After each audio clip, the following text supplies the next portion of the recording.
OJ ba, ang lakas maka-Christmas vibes?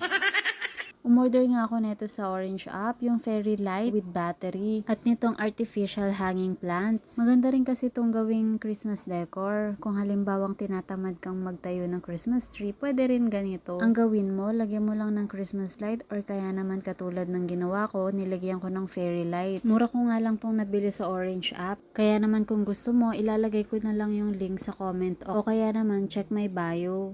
Simple lang naman tong nagawa ko, kaya lang natuwa ako sobra. Kaya, ayan, shinare ko sa inyo. Pwede mo rin tong gayahin kung gusto mo. Pinagsama-sama at in-arrange ko lang tong artificial plants. Tapos nilagyan ko ng tali at hook para ilagay sa kisame. Tapos, ayan na. Nilagay ko pala to sa ilalim ng aking altar. Kaya naman, ang ganda-ganda niyang tignan. Sobrang ganda. Kung nagustuhan mo rin pala yung ginawa ko, please like and subscribe.